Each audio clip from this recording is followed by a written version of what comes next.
And that is a wrap on the 2025 WNBA season. I'm Jackie Powell of the 9 Basketball, reporting live from Phoenix following Game 4 of the 2025 WNBA Finals, where the Las Vegas Aces defeated the Phoenix Mercury 97-86 in what we thought was a decisive blowout at first, but then the Mercury clawed back, but still didn't have enough to force this to a Game 5. If you want to catch up on my other diaries throughout the 2025 WNBA Finals, after each of these 4 games, I will attach the previous episodes to the show notes. As you can see, it's just me tonight, although I do have some props with me. I have this championship hat, which was left in the press room, and I have some of the champagne that was also left in the press room by the Las Vegas Aces. But besides my props, it is just me with you all on this Friday evening into Saturday morning. So, this is what the show is going to look like. In segment 1, I'm going to provide some insights and sights and sounds from the Aces winning their 3rd championship in 4 years. Segment 2, I'll recap the high emotion that came out from the Mercury side, including an Alyssa Thomas injury and a Nate Tibbetts ejection. And finally, in segment 3, I'll share with you some interesting reporting that came out of Aces owner Mark Davis, including some thoughts from Chelsea Gray about where the CBA negotiations go from here. It's a lot to unpack, but thank you for being with me. All right, let's rock. So, segment 1, let's break down how the Aces got this done. So, to be quite honest, this felt very similar to how Game 3 went down. The Aces came out quite strong. They hit a lot of threes to begin this one. The Phoenix defense didn't have it to start. And to be quite honest, it really struggled throughout this WNBA Finals. And we'll get into why the Phoenix defense struggled later in the show.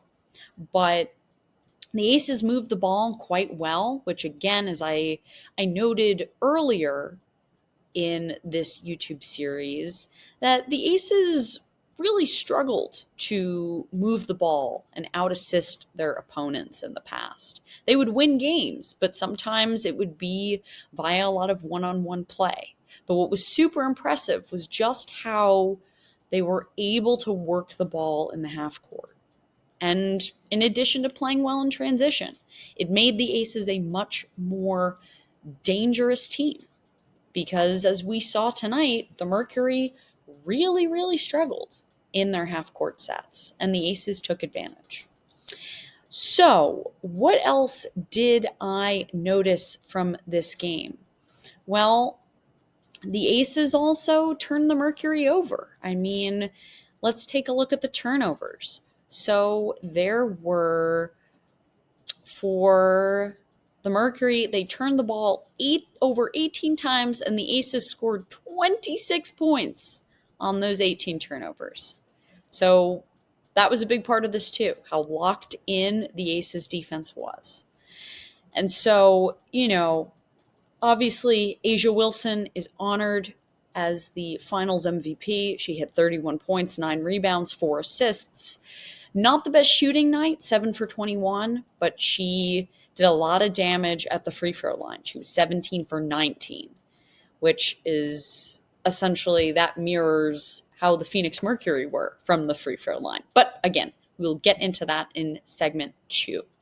But what also stands out for the Aces is just how many players were in double figures.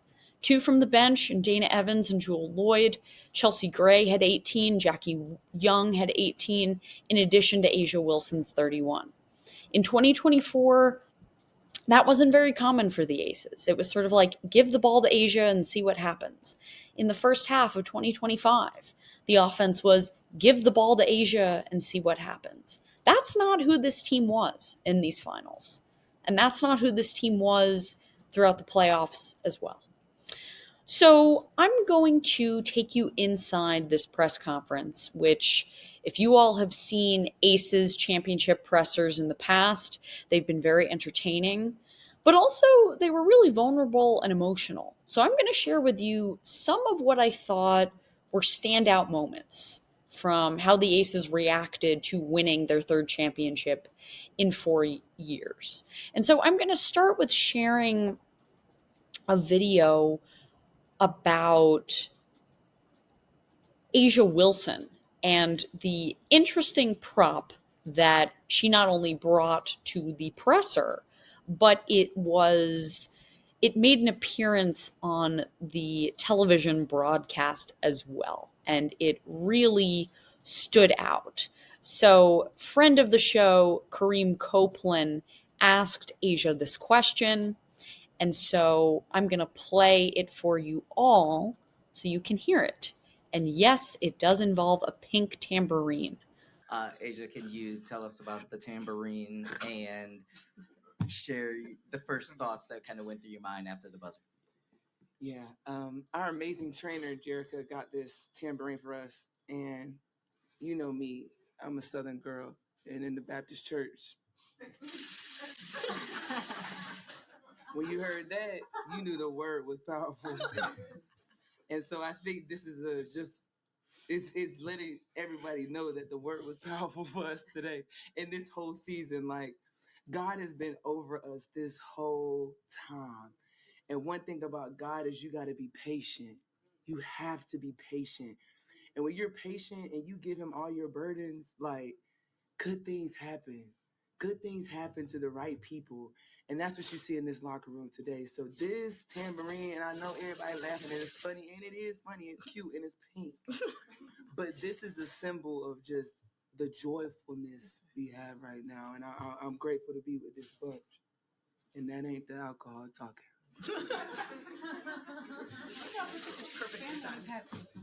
So, per usual, that was a very descriptive and illuminating answer from Asia Wilson, that it was a member of the Aces staff that was able to buy them this pink tambourine. And if you know Asia Wilson's signature shoe, the first edition was that color pink.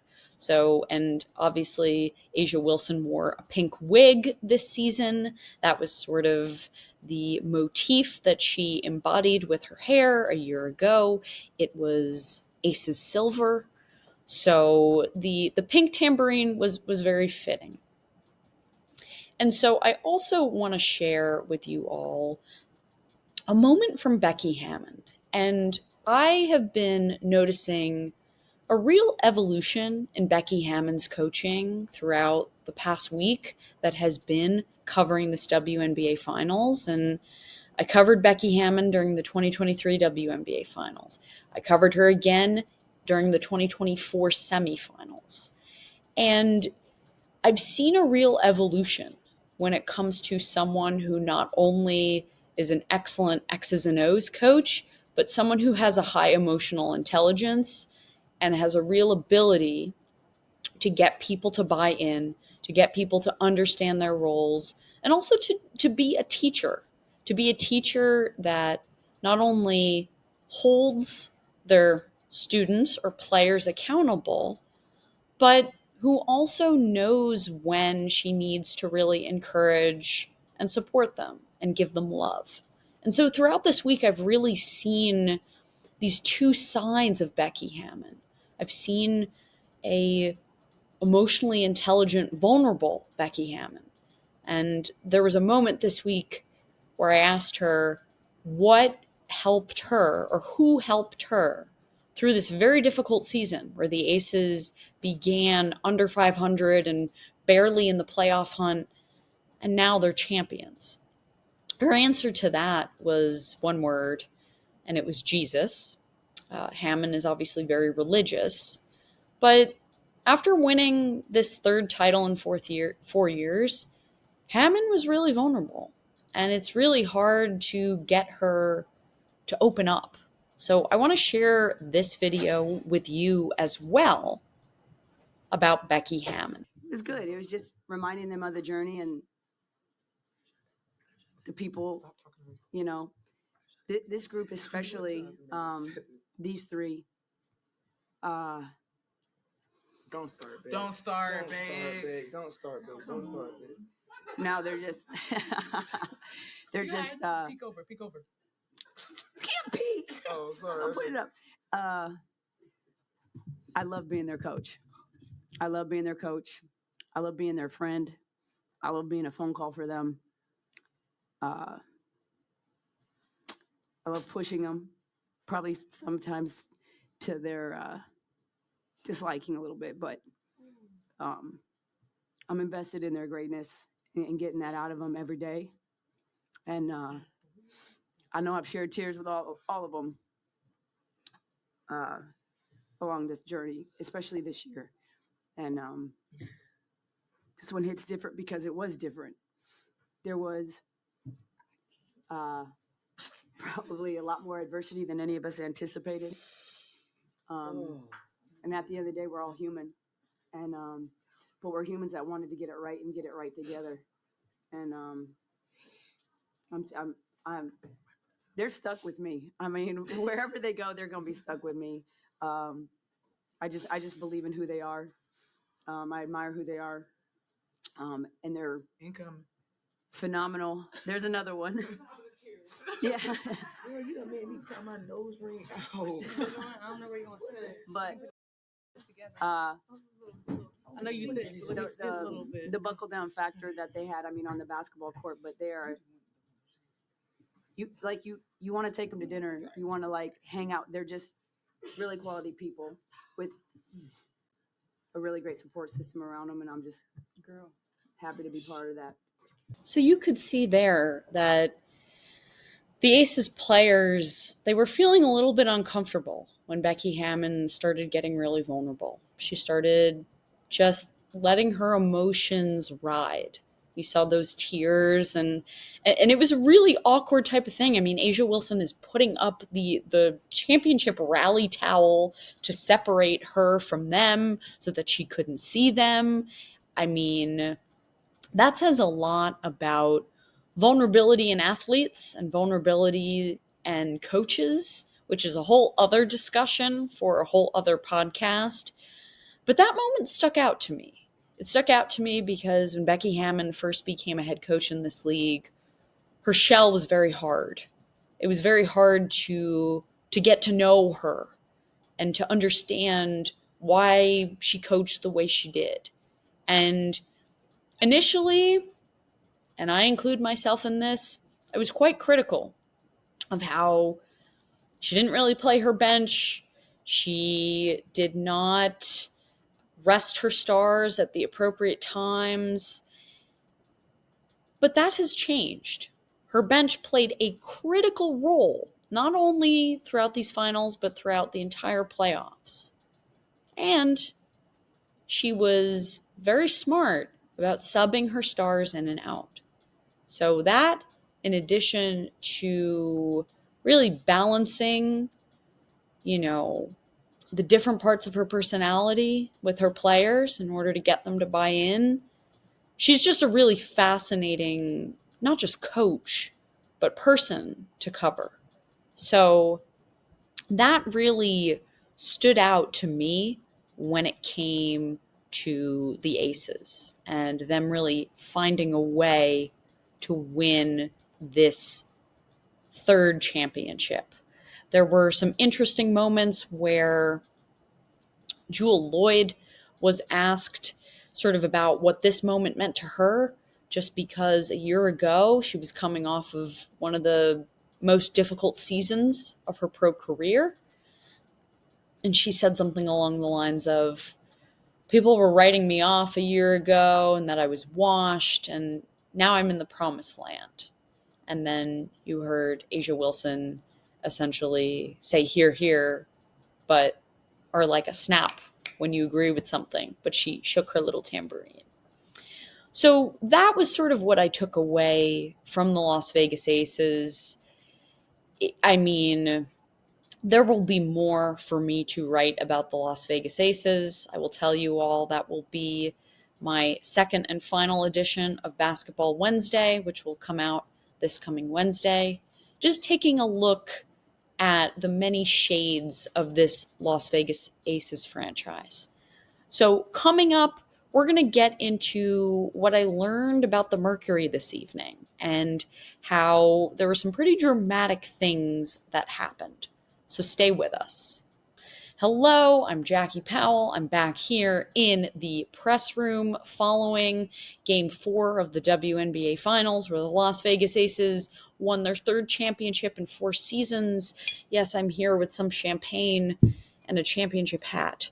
But let's talk about the team that did not come out victorious, and that is the Phoenix Mercury.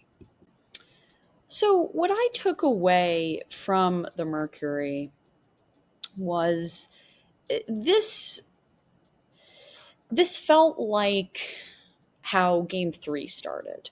Obviously, it was different because Satu Sabali was out, concussion protocol. She wasn't even with the team, which probably was for the best because when you have a concussion, you develop a sensitivity to noise and lights. And so they were without one of their big 3, one of their big stars. I texted someone before this game and sort of said, they actually played well after Satu went down. And so I thought maybe that's what was going to happen. But the Mercury started out very low energy. They turned the ball over a lot. And it took the Mercury a while to get their most efficient offense. And that was coming from Kalia Copper, who had an excellent game, and she was almost unguardable at points. She was 12 for 22, had a 30-piece, 6 rebounds. She fouled out, played in 36 minutes. And then you had Alyssa Thomas, who did reach a triple-double in her final game of the 2025 season, 17 points, 12 rebounds, and 10 assists. She had 3 personal fouls, but she also had a bunch of turnovers too, and that was some of the Mercury's downfall. I mean, there were players on the court that Thomas hadn't played with in a while, and it sort of showed. So Thomas had 3 turnovers as well, in addition to 3 personal fouls. And so what we saw from the Mercury was Nate Tibbetts used his bench much more than he had previously, and we knew that was going to happen. My assumption was that DeWanna Bonner was going to start, which she did, and then Maddie Westbeld would probably get a lot of run. I did not expect for Kalani Brown, who hadn't really played meaningful minutes in a very long time, to get quite a run. Kalani Brown played the most off the bench, 18 minutes, 10 points, 4 rebounds. I mean, for someone who hasn't played in weeks, that was pretty impressive. Obviously, there was a pro and con to using Kalani Brown. She was able to rebound. She had size. She was able to score over Alyssa Smith, sometimes Asia Wilson. She got to the line. But defensively, she was a bit slower, and it was difficult for her to contain Asia Wilson. And so that was a bit of a surprise. Also, Lexi Held got some run, and she hit a shot. She played in 7 minutes, scored 3 points. So Nate Tibbetts was clearly searching, and he gave his bench a little bit more run. What was surprising was that Natasha Mack played in 2 minutes, and she fouled twice in those 2 minutes. Nate Tibbetts wasn't really asked why he didn't give her another chance and why he sort of lost confidence in one of his better defenders. But anyway, moving on. So obviously, the Mercury ended up coming back. They did not get blown out after starting the game similarly to how they started Game 3. And so Kalia Copper, she put the team on her back, but also some drama occurred right before the second half. Alyssa Thomas runs into Jewel Lloyd, hurts her shoulder, walks off the floor. It was very dramatic. She did return, and as I noted, she put up a triple-double. Then, with around 2 minutes and 41 seconds in the third quarter, Nate Tibbetts is ejected from the game, and he picks up a double technical all in one full swoop. And so it was very shocking how this happened. And a friend of the pod, Annie Costable, was the pool reporter, and she was able to talk to the official, the crew chief, Roy Gobain, about why Tibbetts was just ejected. And so what he told Annie was, after a foul was called on Akoa Makani, Coach Tibbetts came onto the floor and yelled, quote, "That's fucking terrible." After the first technical was assessed, Coach Tibbetts stepped in closer aggressively to the calling official and again yelled, quote, "That's fucking terrible." At that point, a second technical was assessed and he was ejected. So that was the explanation for why Nate Tibbetts was ejected. And then as a result, associate head coach Christy Tolliver assumed the role of being the head coach. And also something to note, Madeline Kenny at the New York Post was able to report that the New York Liberty will be interviewing Christy Tolliver once the WNBA season is over. It now obviously is, but wanted to give a shout out to Madeline Kenny for that reporting. Speaking of Christy Tolliver. And so what also stood out in this game, obviously, was it was officiated a bit differently. If you take a look at the personal fouls discrepancy, Phoenix was assessed 25 to the Aces 16. Las Vegas shot 35 free throws, while the Mercury shot 19. And so I want to take you inside some comments that were made by Nate Tibbetts about officiating along with Alyssa Thomas. It was sort of ironic because there was a discussion about how the Mercury were officiated, but then at the same time, Kalia Copper was like, it's not just about the officiating. We turned the ball over so many times. We didn't make shots. We need to hold ourselves accountable, which I think that's absolutely fair to say. But I do want you to hear what Nate Tibbetts and Alyssa Thomas said. And afterwards, we'll discuss why I believe this is significant. Came from a league that I thought that, there was real direction and growth in continuity as staffs. And, there's change in this league. The product is continuing to get better. There's more eyes on it. And I think, the officiating has to grow with the league. So it's all very interesting because Nate Tibbetts' comment very much so reflects what other head coaches had said throughout the playoffs and throughout the regular season. But there was a time in those infamous semifinals, which, to be quite honest, I think really changed things for the Mercury. Obviously, what I'm referring to is when the Minnesota Lynx fell short to the Phoenix Mercury, and Nafisa Collier was taken out by Alyssa Thomas on a steal, and that led to a pretty bad injury, and Cheryl Reeve was ejected. I'm sure you all remember where I'm coming from. And so I think the officiating crew adjusted after clearly there was a lot of talk about how Alyssa Thomas is officiated and how that team that won their first two playoff rounds on being much more physical, they couldn't do that to win this series. And that was made very clear with how this series was called.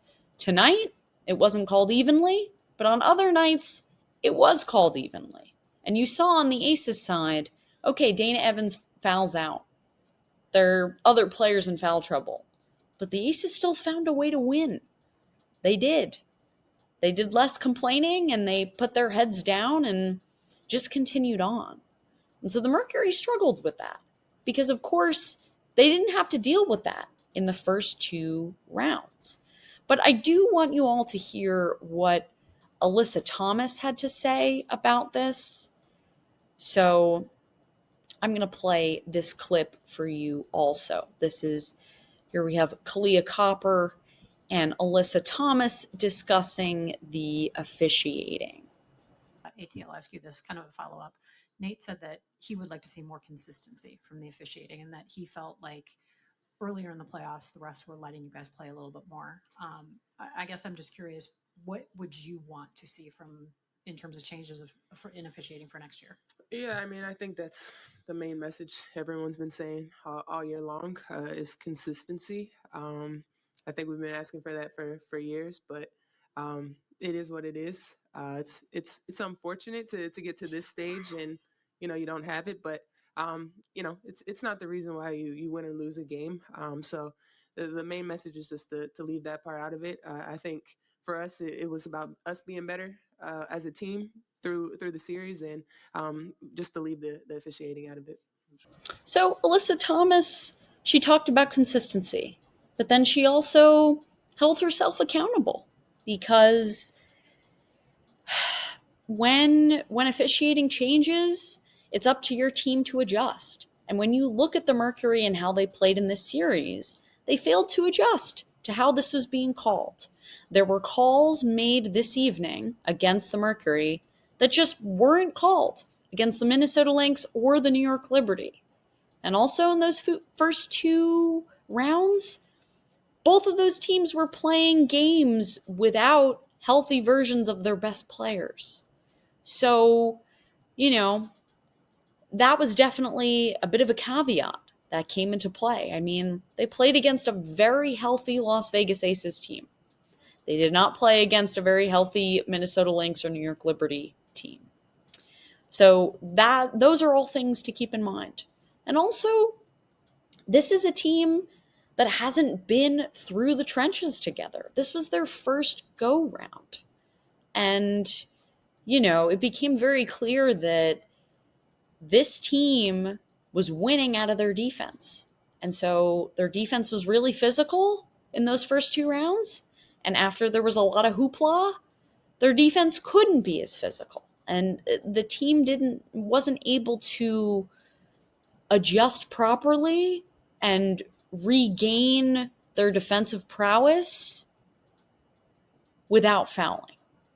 So, fascinating concept for, a team that will continue to be on the rise in this league, in the Phoenix Mercury.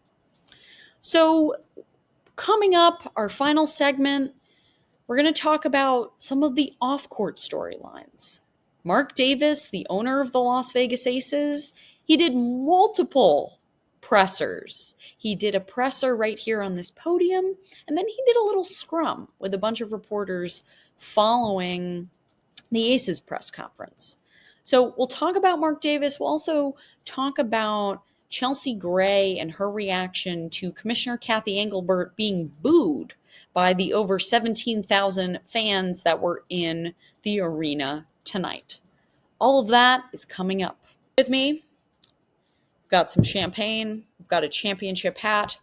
So yes, you can guess a champion has been crowned. Las Vegas Aces, they won their third championship in 4 years. Officially a dynasty. So let's talk about some off-court storylines. So, the big and obvious one is the collective bargaining agreement, which continues to be negotiated. And there was, as I noted, a press conference with Mark Davis before the Aces came up to the podium right here. And so he was asked a little bit about the status of the collective bargaining agreement, what he thinks, especially when the commissioner was getting booed and pretty loudly while she was handing out the trophy to the Aces and the MVP trophy to Asia Wilson.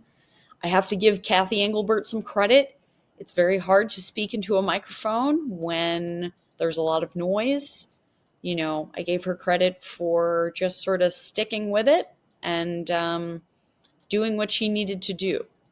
So Well, let's hear from Mark Davis when he was asked about the latest. And I want to provide some context. So, Annie Constable of Front Office Sports, she reported before the game that the WNBA's latest collective bargaining agreement proposal includes a supermax close to $850,000 and then a vet min that is around $300,000 for and these are numbers in the first year of what the new salary scale would be. So those are very interesting numbers. Satu Sabali told a scrum of reporters this week about that 300,000 number, and that was a minimum salary. Do I think these numbers can be higher? Yes, but it's wild to think about players who made vet mins this year for them to potentially earn around 300K. That's pretty life-changing money. But anyway, let's hear from Mark Davis as Commissioner Engelbert continues to be under fire. Nancy Armour with USA Today. You just said that you asked them if they can do it again.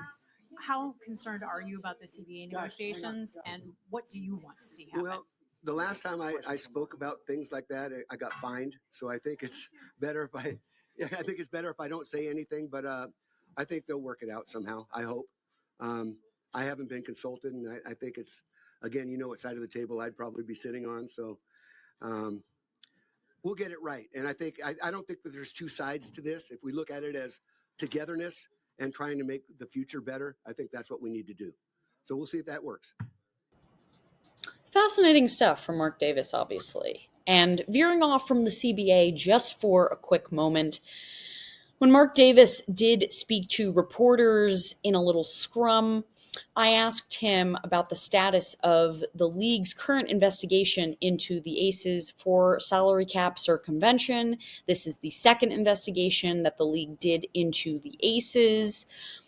And what Mark Davis told me is that he really is not sure about the latest when it comes to this investigation. He said to me, "I don't know. If you could find out, would you please tell me?" Obviously, a fascinating answer from the owner of the Las Vegas Aces. For those of you who do not remember this investigation, this came following a endorsement deal with the Las Vegas tourism body that noted that they were going to pay each player of the Las Vegas Aces $100,000. And that was something that was publicly announced on social media last season. And the league opened an investigation into it because most likely breaks league rules. And obviously there was a previous investigation into salary cap circumvention as that pertained to De'Erica Hamby, who she was the one who noted that the Las Vegas Aces offered to pay for her daughter's school and gave her under the table money. And when she was traded, obviously all of those amenities were gone. So that is Mark Davis's response to this second investigation.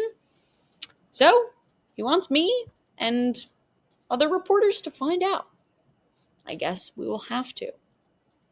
Now, veering back to the CBA discussion, Chelsea Gray was asked about the CBA negotiations. She was asked about players earning their worth. Take a listen what she has to say. Annie Constable, Front Office Sports. We obviously watched and listened as Commissioner Kathy Engelbert took a lot of boos as you guys were presented the trophy. We saw this phenomenal performance from this franchise. What does this all say about your guys' value, how your fans see your value, and also how Kathy Engelbert is being perceived as well in this CBA negotiation? I don't think this is the time for me to really go to that. When you have great players, you need to treat them like that. and that's top to bottom. That's in this.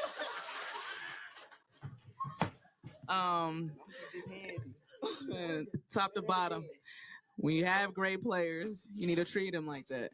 And there's been a lot of eyes on this. There's been a lot of eyes on this league, right? And everybody's stepping up to the plate and putting on performances that's legendary. You have legends that you guys get to witness every single day. And so when you have a league full of people like that, it needs to be treated as such. And Playing our faces. you want the mic? That's payment, that's treatment, that's revenue share, that's everything. We can, that's a bigger conversation. We'll be here for a long time. But when you have players like that and at the forefront of change, you have to pay them like that. You have to value them like that, because there's no league without the players. So there you have it. That was the final question of the press conference. Obviously, Chelsea Gray was speaking to the players being paid more what they're worth. And so, the Aces are a fascinating franchise of excellence and controversy. That will be what I will be getting into for this week's upcoming version of Basketball Wednesday at the 9 Sports for the 9 Daily. Becky Hammon obviously solidified herself as one of the best coaches in WNBA history. But at the same time, she too has had her missteps.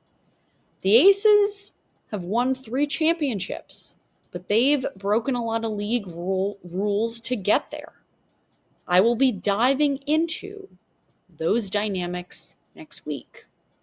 Sure, the 2025 WNBA season has concluded, but there is a lot that this league needs to accomplish before the calendar year of 2026 comes. A lot of storylines to keep track between now and the beginning of the 2026 WNBA season, if there is one. A new CBA, 5 new head coaches, expansion drafts, which will be collectively bargained as well, and 2 of them. A 2026 WNBA draft, new media partners. The point I'm trying to make here is just because the season is over doesn't mean we stop telling these stories. There's a lot that's going to be happening. And that is why the 9 Sports and the 9 Basketball exist. Well, that's all for now. This has been Jackie Powell, live from the final game of the 2025 WNBA Finals. And I am signing off.